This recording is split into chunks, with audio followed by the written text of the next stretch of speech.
آخری موضوع پڑھ کر کورس کو مکمل کرنے جا رہے ہیں، اور وہ موضوع ہے تعزیت کے احکام و مسائل۔ تعزیت کے احکام کہ اگر آپ کے قریبی رشتہ داروں میں، ہمسایوں میں، آپ کے محلے میں، علاقے میں کوئی شخص فوت ہو جاتا ہے تو آپ نے اس کے اہل و عیال کو دلاسا کیسے دینا ہے، ان کے ساتھ آپ نے تعزیت کیسے کرنی ہے، معاشرے کے اندر جو بدعات عام ہو چکی ہیں ان سے آپ نے اپنے آپ کو کیسے بچانا ہے۔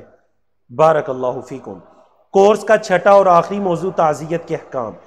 تعزیت کرنا یہ اللہ کے رسول صلی اللہ علیہ وسلم کی باقاعدہ سنت ہے۔ اہل میت کے ساتھ جو تعزیت کی جائے تو تعزیت کرنے والا ان الفاظ کو ادا کرے۔ کن الفاظ کو؟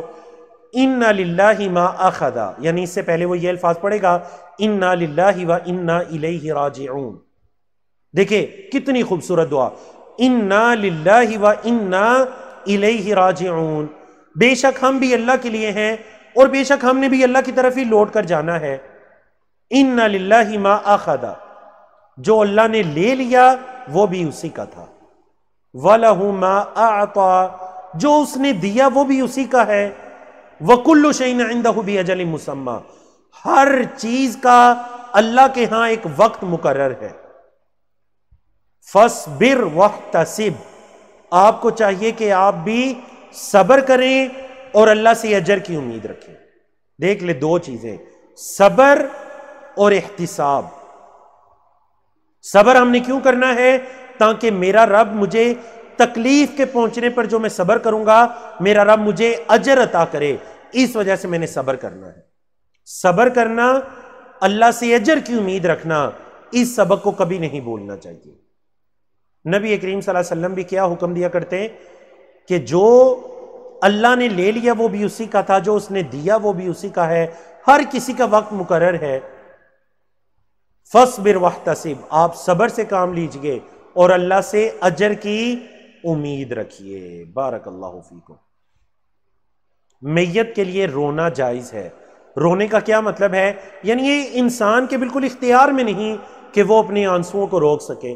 رونے کا کیا مطلب ہے؟ کہ آنکھوں سے آنسوؤں کا نکلنا، جیسا کہ اللہ کے نبی علیہ الصلوۃ والسلام اپنے بیٹے حضرت ابراہیم رضی اللہ تعالیٰ عنہ کی وفات پر آپ صلی اللہ علیہ وسلم کی مبارک آنکھوں سے آنسو نکل پڑے۔ لیکن منع کیا ہے؟ زبان سے آواز کو بلند کرنا، نوحہ کرنا، گریبان پھاڑنا، اپنے منہ کو پیٹنا یا آواز بلند کر کے غم کا اظہار کرنا، یہ ساری چیزیں کیا ہیں؟ حرام ہیں۔ یہ زمانہ جاہلیت کے کاموں میں سے ہے اور یہ حرام ہے۔ جی، میت کے گھر والوں کے لیے کھانا بنانا بھی سنت ہے۔ ان کے گھر جا کر کھانا کھانا نہیں بلکہ ان کے لیے کھانا بنانا۔ ہمارے یہاں جو جنازے کے وقت یہ اعلان کر دیا جاتا ہے نا کہ سب شرکاء کے لیے کھانے کا انتظام کیا گیا ہے، سب لوگ یہ کام ہی خلاف شرع ہے۔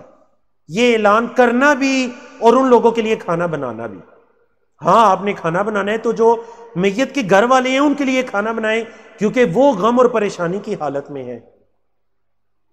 جیسا کہ اللہ کے رسول صلی اللہ علیہ وسلم نے حضرت جعفر بن ابی طالب، حضرت علی کے بھائی جو فوت ہوئے، تو ان کے اللہ کے نبی علیہ الصلوۃ والسلام نے صحابہ کو حکم دیا کہ اصنعوا لآل جعفر طعاما، آل جعفر کے لیے، جعفر کے گھر والوں کے لیے کھانا بناؤ۔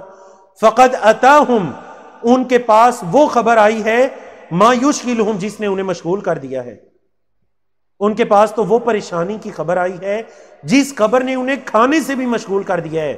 تمہیں چاہیے کہ جعفر کے گھر والوں کے لیے کھانا بناؤ رضی اللہ تعالیٰ عنہ۔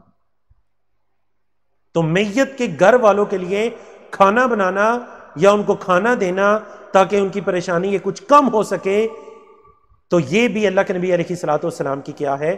سنت ہے۔ البتہ وہاں پر جمع ہونا اور پھر سب کا کھانے میں شریک ہونا یہ درست کام نہیں ہے۔ جیسا کہ جریر بن عبداللہ البجلی رضی اللہ تعالیٰ عنہ عظیم صحابی ہیں، وہ فرماتے ہیں کہ ہم میت کے گھر میں جمع ہونا اور پھر وہ جو لوگ جمع ہوئے ہیں ان سب کے لیے کھانا پکانا، ان کو کھانے کھلانا، ہم اس چیز کو نوحہ شمار کیا کرتے تھے۔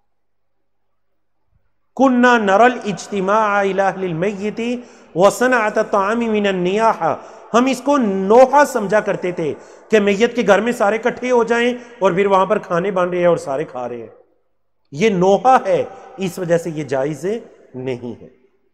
اور ایسا ہی ہر کچھ دن کے وقفے کے بعد میت کے گھر والوں کے پاس جمع ہونا اور پھر وہاں پر بدعات کرنا یا کھانے بنانا، کھانے لوگوں کو کھلانا یا وہاں پر جا کر کھانا، یہ سب کے سب بدعات ہے۔ کیوں بدعات ہے؟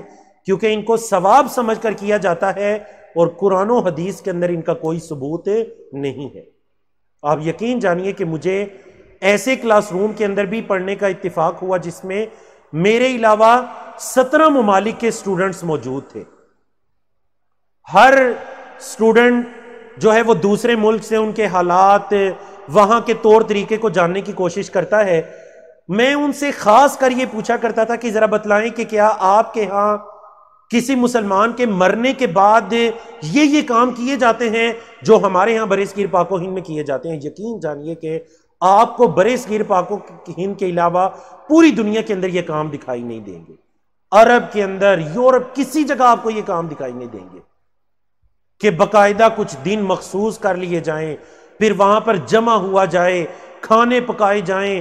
یہ کوئی بھی کام آپ کو نہیں دکھائی دے گا، کیونکہ نہ تو قرآن کے اندر اس کا کوئی ثبوت ہے، نہ ہی اللہ کے نبی علیہ الصلوۃ والسلام کی احادیث کے اندر اس کا کوئی ثبوت ملتا ہے۔ اس وجہ سے ہمیں بھی ان کاموں سے رکنا چاہیے، اور ہاں جو کام ثواب ہیں وہ کام کرنے چاہیے کہ میت کے گھر والوں کے غم میں شریک ہونے کے لیے ان کے ساتھ تعزیت کے یہ سنت الفاظ ادا کیے جائیں، بلکہ اگر انہیں عربی وغیرہ نہیں آتی تو آپ ترجمہ کر کے انہیں یہ دعا پڑھ کر بتلائیں، انہیں ترجمے کے ساتھ یہ دعا پڑھ کر بتلائیں کہ جو اللہ نے لے لیا وہ اس کا تھا، جو اللہ نے دیا وہ بھی اس کا ہے، ہر چیز کا ایک وقت مقرر ہے، آج یہ گیا تو کل ہم نے بھی جانا ہے، ہر کسی کا وقت مقرر ہے، آپ صبر کیجئے اور اللہ سے اجر کی امید رکھیے۔ بارک اللہ فیکم۔